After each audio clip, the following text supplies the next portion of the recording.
Nicolas, l'Allemagne devrait avoir un nouveau chancelier le 6 décembre. Les trois partis qui ont gagné les élections en septembre sont parvenus à un accord. Les Allemands connaissent désormais le programme très précis du gouvernement. Exactement, et c'est le propre de la démocratie allemande. D'abord, on établit le programme et après, on l'applique, ce qui est assez carré. C'est juste le contraire de la démocratie Deutsche française. Qualität. Ouais, la démocratie française, c'est l'inverse.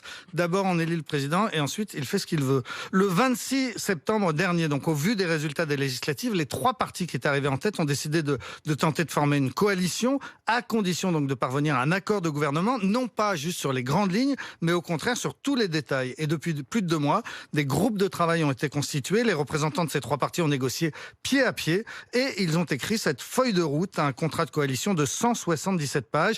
2 mois de négociation, c'est d'ailleurs considéré comme extrêmement rapide. En 2017, Angela Merkel avait mis 5 mois pour former sa coalition. Et il y a déjà des mesures très concrètes. Oui, alors par exemple, la libéralisation de la vente du cannabis, c'est page 87 du programme. Nous introduisons la distribution contrôlée du cannabis à des fins récréatives. Des boutiques agréées vont donc très vite ouvrir. Le programme ne le précise pas, mais ça permettra aussi de faire rentrer de l'argent dans les caisses, puisque naturellement, ce cannabis de qualité sera taxé. Le salaire minimum aussi va augmenter. Oui, et ça, alors c'est pas une promesse électorale, c'est donc une mesure actée. On sait quand et de combien il va augmenter. Le SMIC horaire va bondir de plus de 20%, passant de 9,60 € brut de l'heure à 12 €, ce qui représente une augmentation tout de même de 400 € par mois pour les plus petits salaires. Autre mesure très concrète, les Verts souhaitaient imposer la limitation de vitesse sur autoroute à 130 km/h, comme dans tout le reste de l'Europe, mais les libéraux y étaient opposés, et ce sont les libéraux qui ont gagné.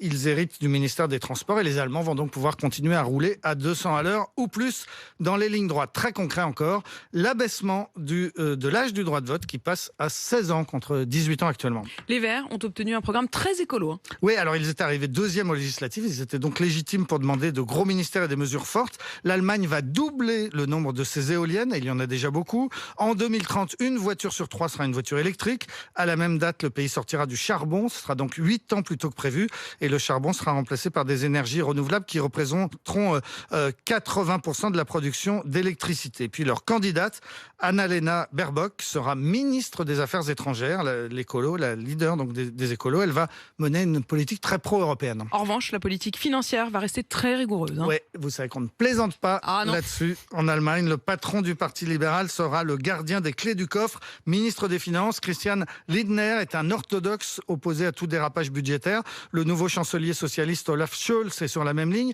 Il était jusqu'à présent d'ailleurs lui-même le ministre des Finances d'Angela Merkel, elle-même sur la même ligne. C'est donc ce qu'on appelle le consensus des gens sérieux. La constitution allemande interdit les déficits supérieurs à 0,39% du PIB. Ce que prévoit ce programme d'aujourd'hui, donc, c'est d'oublier cette règle constitutionnelle l'année prochaine à cause du Covid, mais ensuite de revenir très vite à la rigueur dès 2023. Ça veut dire qu'Emmanuel Macron, ou bien son éventuel successeur, n'aura pas d'allié à Berlin pour une politique du quoi qu'il en coûte. C'était les explications de Nicolas Poincaré.